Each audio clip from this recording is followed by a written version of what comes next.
Hi friends, ಎಲ್ಲರೂ ಹೇಗಿದ್ದೀರಾ? Welcome back to Suji Vishnu logs. ಇದು ಬಂದ್ಬಿಟ್ಟು ಹೋದ ಭಾನುವಾರದ ಲಾಗ್ ಆಗಿರುತ್ತೆ. ನಮ್ಮ ಅಪ್ಪಗೆ ಪಿತೃಪಕ್ಷ ಪೂಜೆ ಎಲ್ಲ ಮಾಡಿಸಿದ್ರೆ ಆ ವಿಡಿಯೋನ ನಿಮ್ಮ ಹತ್ರ ಶೇರ್ ಮಾಡ್ಕೊತಾ ಇದ್ದೀನಿ. ಈ ವಿಡಿಯೋ ಎಲ್ಲಿ ಸ್ಕಿಪ್ ಮಾಡ್ದಿರೋ ಕೊನೆವರೆಗೂ ನೋಡಿ. 2 ದಿವಸದ ಲಾಗ್ನ ಶೇರ್ ಮಾಡಿದ್ದೀನಿ. ಈ ವಿಡಿಯೋ ಏನಾದ್ರು ಇಷ್ಟ ಆದರೆ ಪ್ಲೀಸ್ ಒಂದು ಲೈಕ್ ಮಾಡಿ, ಶೇರ್ ಮಾಡಿ, ಕಮೆಂಟಲ್ಲಿ ತಿಳಿಸಿ. ಹಾಗೆ ನನ್ನ ಚಾನಲ್ನ ಸಬ್ಸ್ಕ್ರೈಬ್ ಮಾಡಿಕೊಂಡು ನೋಡಿ.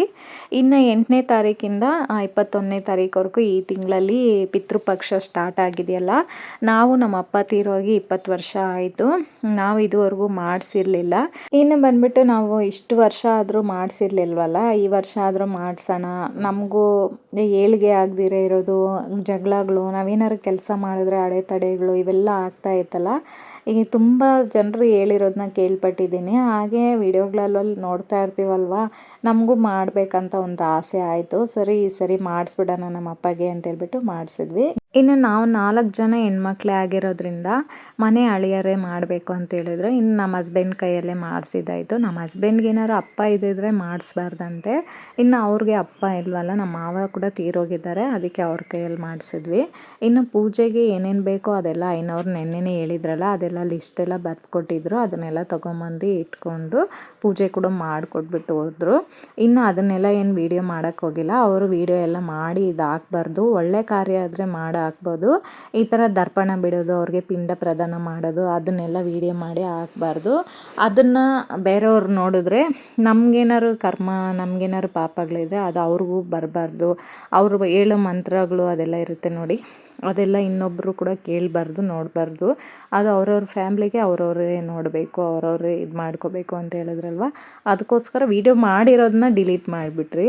ಇನ್ನು ಐನವ್ರು ಬಂದು ಎಲ್ಲ ಥರ ಫ್ರೂಟ್ಸ್ ಆಗಿರಲಿ, ತರಕಾರಿ ಆಗಿರಲಿ, ಬೇಳೆಕಾಳು ಆಗಿರಲಿ, ಅವ್ರಿಗೇನೇನು ಬೇಕೋ ನೋಡಿ ಅದನ್ನೆಲ್ಲ ತೊಗೊಂಬಂದು ಇಟ್ಟಿದ್ರಿ. ಅದನ್ನೆಲ್ಲ ಇಟ್ಬಿಟ್ಟು ಪೂಜೆ ಎಲ್ಲ ಮಾಡಿ ಇನ್ನು ಪಿಂಡ ದರ್ಪಣ ಅದೆಲ್ಲ ಕೂಡ ಮಾಡಿಸಿದ್ರು ನಮ್ಮ ಹಸ್ಬೆಂಡ್ ಕೈಯಲ್ಲಿ. ಅದೆಲ್ಲ ಮಾಡಾದ್ಮೇಲೆ ಅವ್ರು ಎತ್ಕೊಂಡೋಗಿ ಕೆರೆಯಲ್ಲಿ ಬಿಟ್ಬಿಟ್ಟು ಬಂದುಬಿಟ್ಟು ಸ್ನಾನ ಮಾಡಿಕೊಂಡ್ರು. ಇನ್ನು ಈ ಕಡೆ ನಮ್ಮಪ್ಪ ಫೋಟೋಗೆ ಎಲ್ಲ ಕ್ಲೀನ್ ಮಾಡಿ ಹೂವು ಎಲ್ಲ ಹಾಕಿ ಬಟ್ಟೆ ಕೂಡ, ಹೊಸ ಬಟ್ಟೆ ಕೂಡ ತರಿಸ್ಬಿಟ್ಟು, ಈ ಥರ ನಾವು ಯಾವಾಗೋ ಅಷ್ಟೇ ಬಿಂದಿಗೆ ಮೇಲೆ ಈ ಥರ ಚೆಂಬಲ್ಲಿ ಒಂದು ನೀರು ಇಕ್ಬಿಟ್ಟು ಫುಲ್ಲು ಬಟ್ಟೆ ಇಕ್ಬಿಟ್ಟು ಈ ಥರ ಅವ್ರಿಗೇನೇನು ಇಷ್ಟನೋ ಆ ಥರ ಅಡುಗೆ ಎಲ್ಲ ಮಾಡಿ ಎಲೆ ಮೇಲೆ ಎಡೆ ಹಾಕ್ತೀರಿ. ಇದೇ ಥರ ಅವ್ರಿಗೇನೇನು ಇಷ್ಟನೋ ಹಣ್ಣುಗಳು ಮತ್ತು ಸ್ವೀಟ್ ಆಗಿರಲಿ, ಅವರು ಕುಡಿತಾ ಇದ್ರಲ್ಲ, ಕುಡಿಯೋದಂದರೆ ತುಂಬ ಇಷ್ಟ. ಇನ್ನು ಅದನ್ನು ಕೂಡ ಇಟ್ಟು ಈ ಥರ ಎಲ್ಲ ಸಿಂಪಲಾಗಿ ಮಾಡಿಕೊಂಡ್ರಿ. ಇನ್ನು ಯಾವಾಗೂ ವರ್ಷ ಸಿಂಪಲ್ಲಾಗಿ ಪೂಜೆ ಮಾಡ್ತೀರಿ ಯುಗಾದಿಗೆ. ಆದರೆ ಈ ಸರಿ ಪಿತೃಪಕ್ಷ ಪೂಜೆ ನಮ್ಮಪ್ಪ ಸತ್ತಿದ್ದ ದಿನವೇ ಬಂದಿತ್ತು. ಅವ್ರು ಸತ್ತಿದ್ದು ಸೆಪ್ಟೆಂಬರ್ 15ನೇ ತಾರೀಕೆ ಸತ್ತಿದ್ದು. ನಾವು ಪೂಜೆ ಮಾಡಿಸಿದ್ದು 14ನೇ ದಿನ, ಅಂದರೆ 14ನೇ ದಿನ ನೈಟೇ ಸತ್ತೋಗಿದ್ದು.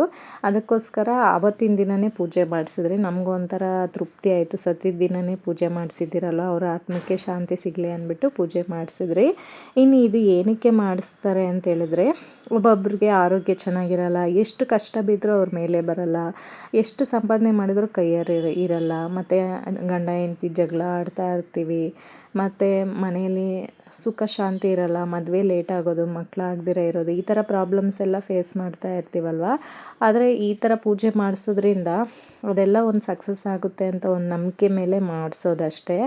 ನಮಗೂ ಇದೆಲ್ಲ ಒಳ್ಳೆಯದಾಗಲಿ, ನಾವು 4 ಜನಕ್ಕೂ ಅಂತ ಹೇಳ್ಬಿಟ್ಟು ನಾವು ಮಾಡಿಸಿರೋದು. ಇನ್ನು ನಮಗೆ ದೇವರು ಯಾವ ಥರ ಆಶೀರ್ವಾದ ಮಾಡ್ತಾರೋ, ನಾವು ದೇವ್ರಿಗೆ ಎಷ್ಟು ಪೂಜೆ ಮಾಡ್ತಿರೋ ನಂಬಿಕೆ ಇಟ್ಟು ಸತ್ತವ್ರಿಗೆ ಕೂಡ ಅಷ್ಟೇ ಅಂತ ಈ ಪಿತೃಪಕ್ಷಗಳಲ್ಲಿ ಈ ಥರ ಪೂಜೆ ಮಾಡೋದ್ರಿಂದ ಅವ್ರಿಗೂ ಮನಸ್ಸಿಗೆ ಆಗಲಿ, ಆತ್ಮಕ್ಕೆ ಶಾಂತಿ ಆಗಲಿ, ನಮ್ಮನ್ನು ಮನಸ್ಫೂರ್ತಿಯಾಗಿ ಆಶೀರ್ವಾದ ಮಾಡ್ತಾರಂತೆ. ಇನ್ನು ಈ ಪೂಜೆ ಮಾಡೋದ್ರಿಂದ ಅವರ ಆತ್ಮಕ್ಕೆ ಕೂಡ ಶಾಂತಿ ಸಿಕ್ಕಿ ನಮ್ಮ ಫ್ಯಾಮ್ಲಿಯಲ್ಲಿ ಎಲ್ಲರೂ ಚೆನ್ನಾಗಿರ್ಬೇಕು ಅಂದ್ಬಿಟ್ಟು ಅವರು ಆಶೀರ್ವಾದ ಮಾಡ್ತಾರೆ. ದೇವರು ಎಷ್ಟು ಆಶೀರ್ವಾದ ಮುಖ್ಯನೋ ಸತ್ತೋಗಿರೋರು ಕೂಡ ಆಶೀರ್ವಾದ ಅಷ್ಟೇ ಮುಖ್ಯ, ದೊಡ್ಡವರು. ಇನ್ನು ಆ ಥರ ಆಶೀರ್ವಾದ ಮಾಡೋದ್ರಿಂದ ನಾವು ಮನೆಗಳಲ್ಲಿ ಏನೇ ಕಷ್ಟ ಬಂದ್ರೂ ಅದು ನಿಭಾಯಿಸೋ ಶಕ್ತಿ ಇರುತ್ತಂತೆ. ಮತ್ತು ಬೇಗನೆ ಬೆಳವಣಿಗೆ ಆಗ್ತೀರಿ. ಅಂದರೆ ಯಾವಾಗೂ ನೋಡಿ ಎಷ್ಟು ಕಷ್ಟ ಬಿದ್ದರೂ ಇದೇ ಸ್ಟೇಜಲ್ಲೇ ಇರ್ತೀರಿ, ಮುಂದೆ ಹೋಗಲ್ಲ. ಒಂದು ಮನೆ ಕಟ್ಟೋಕ್ಕಾಗಲ್ಲ, ಒಂದು ಕೆಲಸಗಳು ಸಿಗಲ್ಲ, ಕೆಲಸಗಳಲ್ಲಿ ಯಶಸ್ಸು ಸಿಗಲ್ಲ, ಮತ್ತು ಮದುವೆ ಆಗದಿರ ಇರೋದು, ತುಂಬ ವರ್ಷಗಳಾದರೂ ಮಕ್ಕಳಾಗದಿರ ಇರೋದು, ಈ ಥರ ಎಲ್ಲ ಅಡಚಣೆಗಳು ಬರುತ್ತಲ್ವ. ಆ ಥರ ಪ್ರಾಬ್ಲಮ್ಸ್ ಕೂಡ ನಮ್ಮ ಮನೆಯಲ್ಲಿ ನಾವು ಒಬ್ಬೊಬ್ಬರು ಒಂದೊಂದು ಥರ ಫೇಸ್ ಮಾಡ್ತಾ ಇದ್ದೀರಿ. ಅದೆಲ್ಲ ಹೋಗ್ಬೇಕಂತೇಳ್ಬಿಟ್ಟೆ ಈ ಪೂಜೆ ಮಾಡಿಸ್ಕೊಂಡಿದ್ದು. ತುಂಬ ವರ್ಷಗಳಿಂದ ಅಂದ್ಕೊತಾನೇ ಇದ್ದೀನಿ, ನಾನು ಮಾಡ್ಸೋಕ್ಕಾಗಿರಲಿಲ್ಲ. ಇನ್ನು ಈ ವರ್ಷ ಮಾಡಿಸ್ಬಿಟ್ರಿ. ನಾವು ಅಂದ್ಕೊಂಡ್ರೆ ಆಗಲ್ಲ. ಆದರೆ ಒಂದೇ ದಿವಸದಲ್ಲಿ ಅಂದ್ಕೊಂಡಿದ್ದು ನಾನು. ಒಂದು ದಿವಸದಲ್ಲಿ ಅಂದ್ಕೊಂಡ್ರೆ ಮಾರನೇ ದಿನವೇ ಮಾಡಿಸ್ಬಿಟ್ರಿ. 2 ದಿವಸದಲ್ಲಿ ಎಲ್ಲ ಆಗೋಯಿತು. ಇನ್ನು ಪೂಜೆ ಕೂಡ ಚೆನ್ನಾಗಾಯಿತು. ಅದೊಂದು ಮನಸ್ಸಿಗೆ ತೃಪ್ತಿ ಆಯಿತು. ಇನ್ಮೇಲಾದರೂ ನಮ್ಮ ಕಷ್ಟಗಳು ಸ್ವಲ್ಪನಾದರೂ ಇದಾಗುತ್ತೆ ಅಂತೇಳ್ಬಿಟ್ಟು ಮನಸ್ಫೂರ್ತಿಯಾಗಿ ಎಲ್ಲ ಪೂಜೆ ಎಲ್ಲ ಮಾಡಿಕೊಂಡ್ರಿ. ಇನ್ನು ನೈಟ್ ಅಮ್ಮ ಮನೇಲೇ ಇದ್ಬಿಟ್ಟು ಬೆಳಗ್ಗೆನೇ ಎದ್ದು ಬಂದುಬಿಟ್ರಿ. ಇನ್ನು 6 ಗಂಟೆಗೆ ಬಿಟ್ಟರೆ ಇಲ್ಲಿ ಬರೋಷ್ಟರಲ್ಲಿ 7 ಗಂಟೆ ಆಯಿತು. ಇನ್ನು ಮನೆಗೆ ಬಂದು ಇದ್ದೇ ಇರುತ್ತಲ್ವ ಕೆಲಸಗಳೆಲ್ಲ. ಮನೆಯೆಲ್ಲ ಕ್ಲೀನ್ ಮಾಡಿ, ಹೊರಗಡೆ ಎಲ್ಲ ಕ್ಲೀನ್ ಮಾಡಿ, ಸಿಂಪಲ್ಲಾಗಿ ರಂಗೋಲಿ ಎಲ್ಲ ಹಾಕ್ಕೊತಾ ಇದ್ದೀನಿ. ಇನ್ನು ರಂಗೋಲಿ ಎಲ್ಲ ಹಾಕ್ಬಿಟ್ಟು ಲಂಚಿಗೆ ಕೂಡ ಮಾಡ್ಕೊತಾ ಇದ್ದೀನಿ. ಇದೇನಂದರೆ ಮೊನ್ನೆನೇ ಅಲಸಂದೆ ಕಾಳು ನೆನೆಸಿಟ್ಬಿಟ್ಟಿದ್ದೆ. ಇನ್ನು ಮಾಡೋಕ್ಕಾಗಿರ್ಲಿಲ್ವಲ್ಲ, ಫ್ರಿಜ್ಜಲ್ಲಿ ಎತ್ತಿಟ್ಬಿಟ್ಟು ಹೋಗ್ಬಿಟ್ಟಿದ್ದೆ. ಇನ್ನು ಅದನ್ನೇ ಮಾಡೋಣ, ವೇಸ್ಟ್ ಆಗಿಬಿಡುತ್ತೆ ಅಂತೇಳ್ಬಿಟ್ಟು ಮಾಡ್ತಾಯಿದ್ದೀನಿ. ಇನ್ನು ಇದನ್ನು ಮಾಡ್ಕೊಳೋದಕ್ಕೆ ಅಲಸಂದೆ ಕಾಳಿಗೆ ಒಂದು 2 ಗ್ಲಾಸ್ ಆಗೋಷ್ಟು ನೀರು ಹಾಕಿ, 1-2 ಟೊಮಟೊ, 1 ಈರುಳ್ಳಿ, ಸ್ವಲ್ಪ ಉಪ್ಪು ಹಾಕಿ ಚೆನ್ನಾಗಿ ಬೇಯಿಸ್ಕೋಬೇಕು. ಒಂದು 10 ನಿಮಿಷ ಬೇಯಿಸ್ಕೊಂಡ್ರೆ ಸಾಕು. ಲಿಡ್ನೇನು ಕ್ಲೋಸ್ ಮಾಡೋದು ಬೇಡ, ಬೇಗನೆ ಬೆಂದೋಗ್ಬಿಡುತ್ತೆ ಅಲಸಂದೆ ಕಾಳು. ಲಿಡ್ನ ಕ್ಲೋಸ್ ಮಾಡಿದ್ರೆ ಒಂಥರ ನುಣ್ಣಗಾಗ್ಬಿಡುತ್ತೆ. ಅದಕ್ಕೆ ಸ್ವಲ್ಪ ಒಂದು 10 ನಿಮಿಷ ಬೇಯಿಸ್ಕೊಂಡ್ರೆ ಹಂಗೇ ಬೆಂದೋಗ್ಬಿಡುತ್ತೆ. ಇವಾಗ ಬೆಂದಾದಮೇಲೆ ಸ್ವಲ್ಪ ಅಲಸಂದೆ ಕಾಳು, 1-2 ಟೊಮಟೊ, ಈರುಳ್ಳಿ ಇದನ್ನೆಲ್ಲ ತಣ್ಣಗೆ ಹಾಕೋದಕ್ಕೆ ಬಿಡ್ತಾಯಿದ್ದೀನಿ. ಸ್ವಲ್ಪ ತಣ್ಣಗಾದಮೇಲೆ ಇವಾಗ ಮಿಕ್ಸಿ ಜಾರ್ಗೆ ಹಾಕ್ಕೊತಾ ಇದ್ದೀನಿ.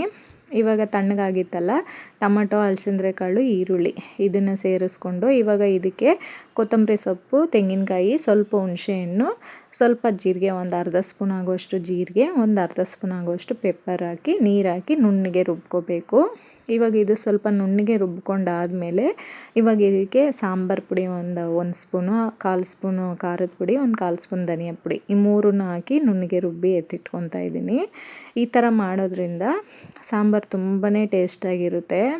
ಇನ್ನು ರುಬ್ಬಾದಮೇಲೆ ಇವಾಗ ಅದೇ ಕುಕ್ಕರ್ಗೆ 2 ಟೇಬಲ್ ಸ್ಪೂನ್ ಎಣ್ಣೆ ಹಾಕಿ, ಸಾಸಿವೆ, ಜೀರಿಗೆ ಹಾಕಿ, ಒಣಗಿದ ಮೆಣಸಿನ್ಕಾಯಿ, ಈರುಳ್ಳಿ, ಕರಿಬೇವು ಸೊಪ್ಪು ಇದನ್ನು ಹಾಕಿ ಚೆನ್ನಾಗಿ ಫ್ರೈ ಮಾಡ್ಕೊಬೇಕು. 1-2 ನಿಮಿಷ ಫ್ರೈ ಆದಮೇಲೆ ಇವಾಗ ನಾವು ರುಬ್ಬಿರ್ತೀವಲ್ವ ಮಸಾಲೆನ, ಅದನ್ನು ಸೇರಿಸ್ಕೊಬೇಕು.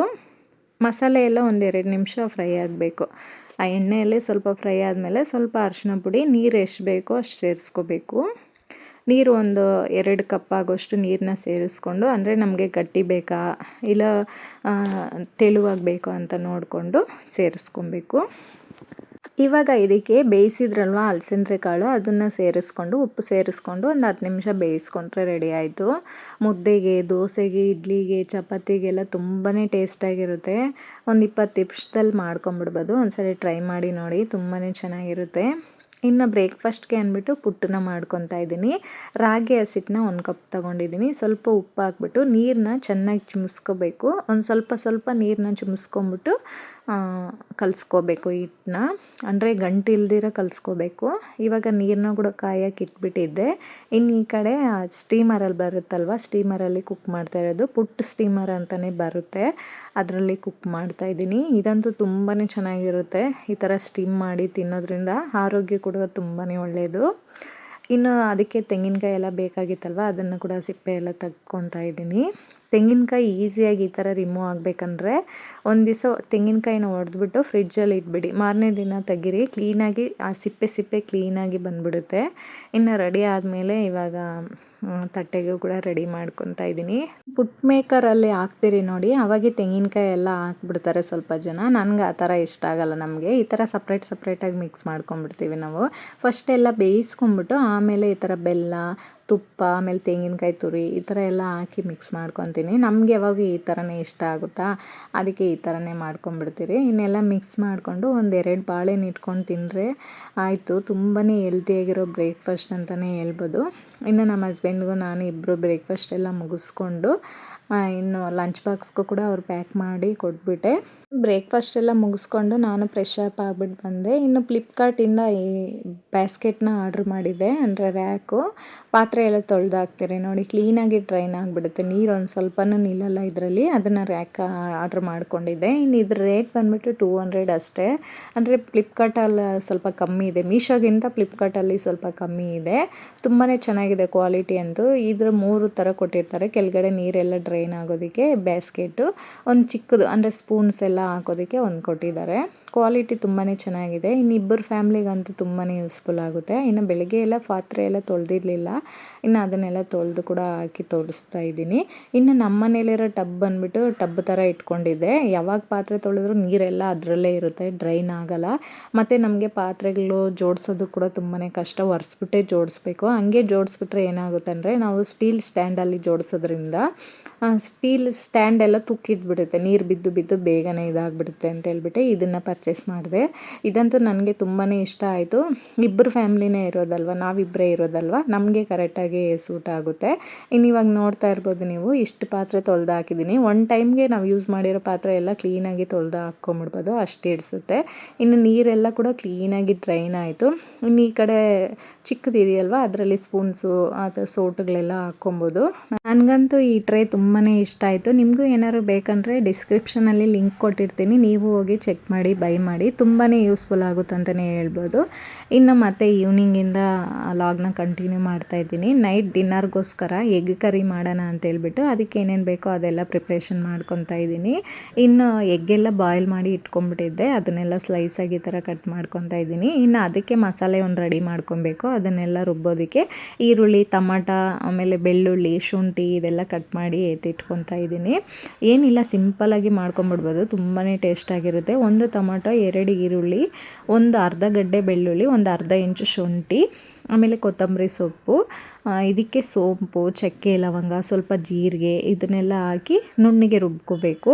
ಇದಕ್ಕೇನು ತೆಂಗಿನಕಾಯಿ ಏನು ಸೇರಿಸೋ ಅವಶ್ಯಕತೆ ಇಲ್ಲ, ಇಷ್ಟು ಸೇರಿಸ್ಕೊಂಡು ನುಣ್ಣಗೆ ರುಬ್ಕೊಂಡ್ರೆ ಸಾಕು. ಇನ್ನು ಸ್ವಲ್ಪನೇ ನೀರನ್ನ ಸೇರಿಸ್ಕೊಂಡು ನುಣ್ಣಗೆ ರುಬ್ಕೋಬೇಕು. ಇದಕ್ಕೆ ಗೋಡಂಬಿ ಸೇರಿಸ್ಕೊಂಡ್ರೂ ಕೂಡ ತುಂಬಾ ಚೆನ್ನಾಗಿರುತ್ತೆ. ಗೋಡಂಬಿ ಇರಲಿಲ್ಲ, ಅದಕ್ಕೋಸ್ಕರ ನಾನು ಇಷ್ಟು ಸಿಂಪಲ್ಲಾಗೆ ಮಾಡ್ಕೊತಾ ಇದ್ದೀನಿ. ಇನ್ನು ಇದನ್ನು ಮಾಡ್ಕೊಳೋದಕ್ಕೆ ಬಾಣಲಿಗೆ 2 ಟೇಬಲ್ ಸ್ಪೂನ್ ಎಣ್ಣೆ ಹಾಕಿ ಸೋಂಪು, ಚಕ್ಕೆ, 1 ಲವಂಗ ಮತ್ತು ಏಲಕ್ಕಿ 1 ಇದೆಲ್ಲ ಹಾಕ್ಕೊಂಡು ಸ್ವಲ್ಪ ಫ್ರೈ ಆದಮೇಲೆ 1 ಈರುಳ್ಳಿನ ಸೇರಿಸ್ಕೊತಾ ಇದ್ದೀನಿ. ಈರುಳ್ಳಿ ಎಲ್ಲ ಸ್ವಲ್ಪ ಕಲರ್ ಚೇಂಜ್ ಆಗಬೇಕು, ಅಲ್ಲಿವರೆಗೂ ಫ್ರೈ ಮಾಡಿಕೊಂಡು ಇವಾಗ ರುಬ್ಬಿರ್ತೀವಲ್ವ ಮಸಾಲೆನ ಕೂಡ ಸೇರಿಸ್ಕೊಂಡು ಹಸಿ ವಾಸನೆ ಎಲ್ಲ ಹೋಗಬೇಕು. ಅಂದರೆ ಹಸಿದೇ ಹಾಕಿ ರುಬ್ಬಿದ್ದೀರಲ್ವ ಈರುಳ್ಳಿ, ಟೊಮಾಟೊ ಎಲ್ಲ, ಹಸಿ ವಾಸನೆ ಎಲ್ಲ ಹೋಗಿ ಎಣ್ಣೆ ಬಿಟ್ಕೋಬೇಕು. ಒಂದು 5 ನಿಮಿಷ ಲಿಡ್ನ ಕ್ಲೋಸ್ ಮಾಡಿ ಅವಾಗವಾಗೂ ಮಿಕ್ಸ್ ಮಾಡಿಕೊಂಡು ಈ ಥರ ಫ್ರೈ ಮಾಡಿಕೊಂಡು ಎಣ್ಣೆ ಎಲ್ಲ ಬಿಟ್ಟಾದಮೇಲೆ ಇವಾಗ ಇದಕ್ಕೆ ಮಸಾಲೆಸ್ ಎಲ್ಲ ಸೇರಿಸ್ಕೋಬೇಕು. ಖಾರದ ಪುಡಿ ಒಂದು ಅರ್ಧ table spoon, red chilli powder ಅಂದರೆ ಕಾಶ್ಮೀರ್ ರೆಡ್ ಚಿಲ್ಲಿ ಪೌಡ್ರ್ ಬರುತ್ತಲ್ವ, ಎಲ್ಲ 2 ಅರ್ಧ ಸ್ಪೂನ್ ಸೇರಿಸ್ಕೊಂಡು, ಧನಿಯಾ ಪುಡಿ 1 spoon, garam masala 1/4 table spoon, chicken masala 1/4 table spoon ಸೇರಿಸ್ಕೋಬೇಕು. ತುಂಬಾ ಚೆನ್ನಾಗಿರುತ್ತೆ. ಇವಾಗ ಮಸಾಲೆ ಎಲ್ಲ ಸೇರಿಸ್ಕೊಂಡು ಒಂದು ಅರ್ಧ ಕಪ್ ಆಗೋಷ್ಟು ಮೊಸರನ್ನ ಕೂಡ ಸೇರಿಸ್ಕೊಂಡು ಚೆನ್ನಾಗಿ ಮಿಕ್ಸ್ ಮಾಡ್ಕೊಬೇಕು. ನೀರು ಎಷ್ಟು ಬೇಕೋ ಅಷ್ಟು ನೋಡಿಕೊಂಡು ಸೇರಿಸ್ಕೋಬೇಕು. ಅಂದರೆ ಗ್ರೇವಿಗೆ, ಇವಾಗ ನಾನು ದೋಸೆಗೆ ಮಾಡ್ಕೊತಾ ಇದ್ದೀನಲ್ಲ, ಗ್ರೇವಿಗೆ ಎಷ್ಟು ಬೇಕೋ ಅಷ್ಟು ಸೇರಿಸ್ಕೊಬೇಕು. ಒಂದು 5 ನಿಮಿಷ ಲಿಡ್ನ ಕ್ಲೋಸ್ ಮಾಡಿದ್ರೆ ಈ ಥರ ಎಣ್ಣೆ ಎಲ್ಲ ಬಿಟ್ಕೊಡುತ್ತೆ. ಇವಾಗ ಎಗ್ನ ಸೇರಿಸ್ಕೊಂಡು ಒಂದು 2 ನಿಮಿಷ ಫ್ರೈ ಮಾಡಿಕೊಂಡ್ರೆ ಆಯಿತು, ಕುದಿಸ್ಕೊಂಡ್ರೆ ಆಯಿತು. ತುಂಬಾ ಟೇಸ್ಟಾಗಿರುತ್ತೆ. ದೋಸೆಗೆ, ಇಡ್ಲಿಗೆ, ಚಪಾತಿಗೆ, ಬಿಸಿ ಬಿಸಿ ಮುದ್ದೆಗೆ, ಅನ್ನಗೆಲ್ಲ ತುಂಬಾ ಚೆನ್ನಾಗಿರುತ್ತೆ ಅಂತಲೇ ಹೇಳ್ಬೋದು. ಇನ್ನು ಈ ವಿಡಿಯೋ ಮಾಡಬೇಕಾದ್ರೆ ಶೇಕ್ ಆಗ್ತಾಯಿದೆ ನೋಡಿ, ಯಾಕಂತ ಗೊತ್ತಾಗ್ತಾ ಇಲ್ಲ. ಆ ಥರ ಏನಕ್ಕಾಗುತ್ತೆ ಅಂತ ಹೇಳ್ಬಿಟ್ಟು ಕಮೆಂಟಲ್ಲಿ ತಿಳಿಸಿ. ಇನ್ನು ಇದಕ್ಕೆ ಕಾಂಬಿನೇಷನ್ ಆಗಿ ದೋಸೆ ಕೂಡ ಮಾಡ್ಕೊತಾ ಇದ್ದೀನಿ. ದೋಸೆ ತುಂಬಾ ಚೆನ್ನಾಗಿತ್ತು ದೋಸೆಗಂತೂ. ಇನ್ನು ಇವತ್ತಿನ ನಮ್ಮ ಡಿನ್ನರ್ಗೆ ಸಿಂಪಲಾಗಿ ದೋಸೆ ಎಗ್ ಫ್ರೈ ಮಾಡ್ಕೊಂಡ್ರೆ ಎಗ್ ಕರ್ರಿ. ನಿಮಗೂ ಈ ವಿಡಿಯೋ ಇಷ್ಟ ಆಗಿದೆ ಅಂತ ತಿಳ್ಕೊತೀನಿ. ಈ ವಿಡಿಯೋ ಕೂಡ ಇಲ್ಲಿಗೆ ಕೊನೆ ಮಾಡ್ತಾ ಇದ್ದೀನಿ. ಈ ವಿಡಿಯೋ ಏನಾದ್ರು ಇಷ್ಟ ಆಗಿದ್ರೆ ಪ್ಲೀಸ್ ಒಂದು ಲೈಕ್ ಮಾಡಿ, ಶೇರ್ ಮಾಡಿ, ಕಮೆಂಟಲ್ಲಿ ತಿಳಿಸಿ. ಹಾಗೆ ನನ್ನ ಚಾನಲ್ನ ಇನ್ನೂ ಯಾರೆಲ್ಲ ಹೊಸದಾಗಿ ನೋಡ್ತಾ ಇದ್ದೀರಾ ಪ್ಲೀಸ್ ಸಬ್ಸ್ಕ್ರೈಬ್ ಮಾಡಿಕೊಂಡು ನೋಡಿ. ನೆಕ್ಸ್ಟ್ ವಿಡಿಯೋದಲ್ಲಿ ಸಿಗ್ತೀನಿ. Take care, bye, thank you.